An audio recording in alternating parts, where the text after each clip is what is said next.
नमस्कार, जोहार। झारखंड का एकमात्र सरकारी न्यूज चैनल क्लीन न्यूज में आपका स्वागत है। समस्या किसान से जुड़ा हो या हो पारा शिक्षकों का मुद्दा, हर खबर पर होगी हमारी पैनी नज़र। सभी खबर सिलेक्टेड और काम की है, तो वीडियो के अंत तक बने रहें।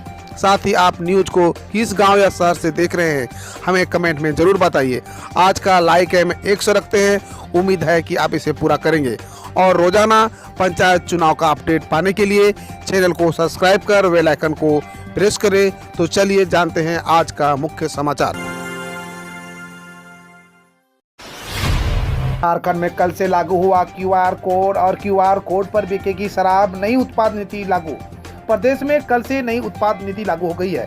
इसके तहत अब प्रदेश में क्यूआर कोड के बगैर शराब की बिक्री नहीं होगी। शराब की हर बोतल पर क्यूआर कोड लगा होगा। इसके हर बोतल की बिक्री को ट्रैक किया जाएगा, जिससे टैक्स चोरी पर विराम लगाया जा सके।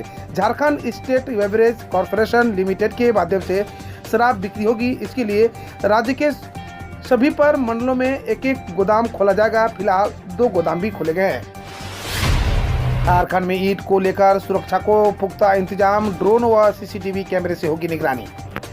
झारखंड में ईद की रौनक देखने को मिल रही है। मुस्लिम धर्मावलंबियों के बीच इसे लेकर उल्लास है। इसे लेकर सुरक्षा कड़ी रहेगी। लोहरदगा में ईद के अवसर पर विधि व्यवस्था बनाए रहने के उद्देश्य से जिले में 5 जोन बनाए गए हैं। प्रत्येक जोन में डीएसपी स्तर के अधिकारी पूरी व्यवस्था पर पैनी नजर रखेंगे। यह बातें पुलिस अधीक्षक आर राम कुमार ने सोमवार को प्रेस वार्ता में कही। उन्होंने कहा कि ईद के मद्देनजर लोहरदगा जिले को 5 जोन में बांटा गया है। ईद को लेकर जिला स्तर के साथ साथ थाना व ग्रामीण स्तर पर भी शांति समिति की बैठक कर ली गई है। उन्होंने ईद का त्योहार आपसी प्रेम व भाईचारे के साथ मनाने की अपील की है। झारखंड के सरकारी अस्पताल की बड़ी लापरवाही। नवजात बच्चे को चूहों ने कुतरा। सिविल सर्जन ने कही ये बात। झारखंड के गिरिडीह जिले के चैताडी स्थित मातृत्व शिशु इकाई केंद्र में स्वास्थ्य विभाग की बड़ी लापरवाही सामने आई है। नवजात बच्चों को चूहे ने कुतर दिया है। आनन फानन में बच्चे को धनबाद रेफर किया गया। परिजनों ने अस्पताल प्रबंधन पर लापरवाही का आरोप लगाया और कार्रवाई की मांग की है। एक बार फिर से स्वास्थ्य विभाग की बड़ी लापरवाही सामने आई है। हर बार की तरह इस बार भी चैताडी स्थित मातृत्व शिशु इकाई केंद्र में चिकित्सकों व कर्मियों की लापरवाही का खामियाजा एक नवजात बच्चे को भुगतना पड़ा। Civil surgeon doctor SP Mishra ने कहा कि जांच कर दोषियों के खिलाफ कार्रवाई की जाएगी। विदेशी शराब के अवैध भंडारण करने का आरोपी गिरफ्तार। छापेमारी में 11 पेटी शराब जब्त। झारखंड के दुमका जिले में विदेशी शराब के अवैध भंडारण के आरोप में एक शख्स को गिरफ्तार कर लिया गया है। गुप्त सूचना पर पुलिस ने उसके घर पर छापेमारी की। इस क्रम में अवैध विदेशी शराब पाई गई। आरोपी इससे संबंधित कोई कागजात पेश नहीं कर सका। 11 पेटी शराब जब्त करने के बाद पुलिस ने आरोपी तपस कुमार डे को गिरफ्तार कर लिया है। शालखन मुर्मू ने की नया झारखंड बनाने की अपील। कहा 90% बेरोजगार ग्रामीणों को देना होगा। आदिवासी सिंगल अभियान के राष्ट्रीय अध्यक्ष और पूर्व सांसद शालखन मुर्मू ने नया झारखंड बनाने की अपील की है। कहा है कि झारखंड में 90% रोजगार ग्रामीण इलाके के लोगों को मिलना चाहिए। उन्होंने कहा कि झारखंड में राजनीतिक हलचल तेज है। झारखंड की स्थापना के 22 वर्षों में कई बार सत्ता परिवर्तन हुआ, आगे भी होगा, लेकिन क्या झारखंड के लोगों को आकांक्षाएं पूरी हुई है? नहीं। स्कूलों में सुबह 6 से 10:30 बजे तक होंगी कक्षाएं। रांची में भीषण गर्मी को देखते हुए स्कूलों का समय बदल दिया गया है। अब स्कूल सुबह 6 से 10:30 बजे तक ही चलेंगे। बुधवार से यह व्यवस्था लागू हो जाएगी। रांची के उपायुक्त ने इस संबंध में आदेश जारी कर दिया है। उपायुक्त की ओर से जारी आदेश में कहा गया है कि 13 अप्रैल से सुबह 6 से 12 बजे तक स्कूल संचालित हो रहे हैं, लेकिन भीषण गर्मी में छात्राओं के हितों को देखते हुए अब स्कूल सुबह 6 से 10:30 बजे तक चलेंगे। 10 मई से यातायात में झेलनी पड़ सकती है परेशानी। सड़क पर यात्री वाहनों की संख्या होगी कम। 10 मई से जिले में लोगों को यातायात में परेशानी झेलनी पड़ सकती है। पंचायत चुनाव के मद्देनजर 10 मई से वाहनों का अधिग्रहण शुरू हो जाएगा। इस बार पंचायत चुनाव को लेकर वाहन कोषांग ने जिला परिवहन कार्यालय से 700 से 800 वाहनों की मांग की गई है। अब 10 मई से जिला परिवहन कार्यालय वाहनों के धड़ पकड़ शुरू करेगा, यानी इसका सीधा असर आम जनता पर पड़ने वाला है। सड़कों पर वाहनों की कमी देखने को मिल सकती है। जानकारी देते हुए जिला परिवहन पदाधिकारी दिनेश रंजन ने बताया कि 14 मई से जिले में प्रथम चरण में पंचायत चुनाव होना है। इसको लेकर वाहन कोषांग की ओर से 700 से 800 वाहनों की मांग की गई। झारखंड में बदला मौसम का मिजाज, जानिए किन जिलों में होगा बारिश। बीते कई दिनों की प्रचंड गर्मी के बाद मौसम को सुहाना होता देख रांची के लोगों में खुशी देखी गई। लगातार कई दिनों से राजधानी और आसपास के क्षेत्र में लोग गर्मी से काफी परेशान है।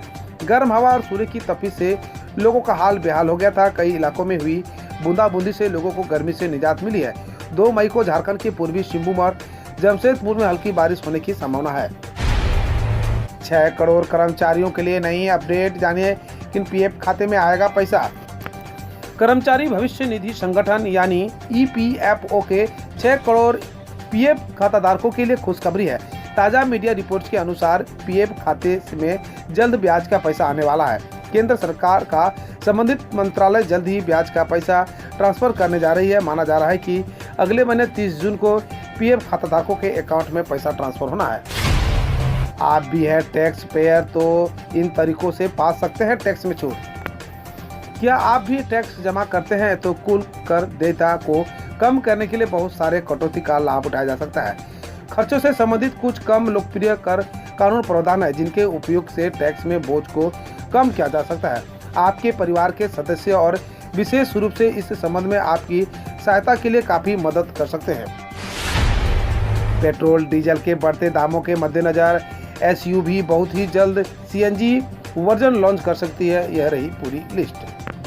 देश में कई ऐसे लोग हैं जो एसयूवी कार लेने के लिए प्लानिंग तो कर रहे हैं, लेकिन फिर तेल की बढ़ती कीमतों के कारण वह फाइनल नहीं कर पा रहे हैं कि कौन सी गाड़ी लेना उचित होगा। तो क्या आप भी उन लिस्ट में शामिल हैं?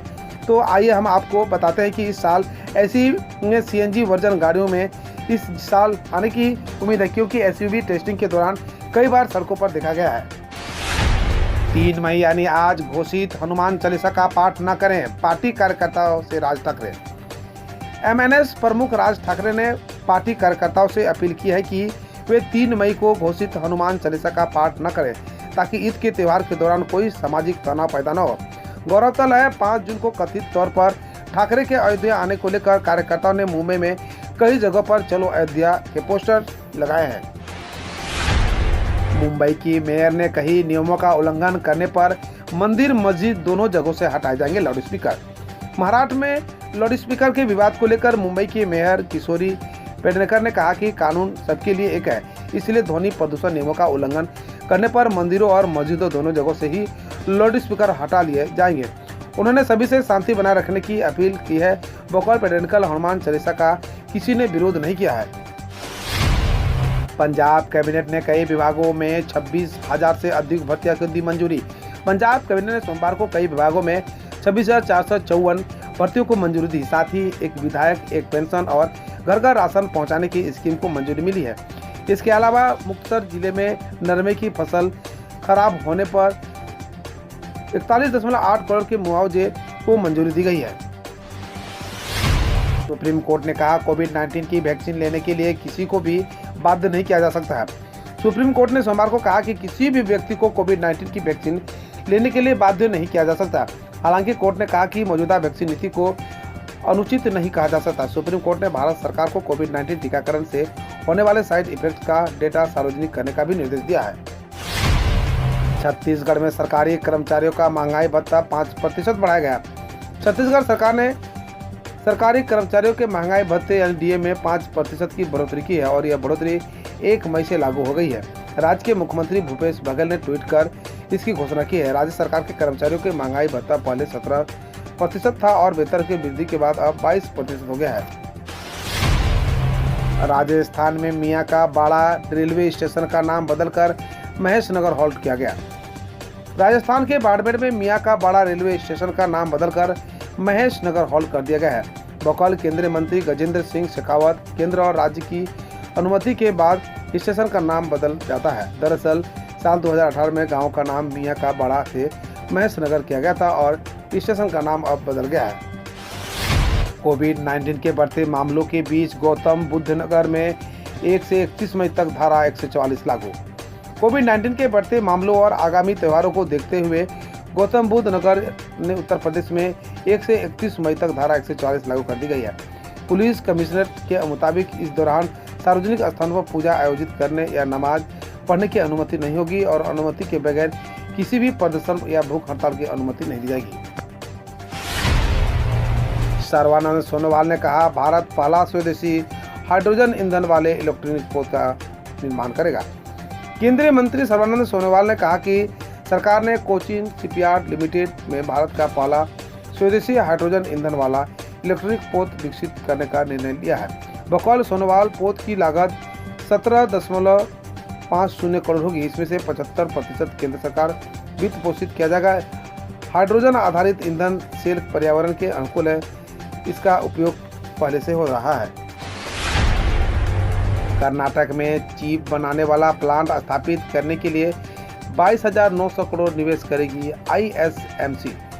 सेमीकंडक्टर मैन्युफैक्चरिंग कंपनी IMSC ने कर्नाटक में चिप उत्पादन करने वाला प्लांट लगाने के लिए 3 बिलियन यानी 22,900 करोड़ के निवेश की घोषणा की है।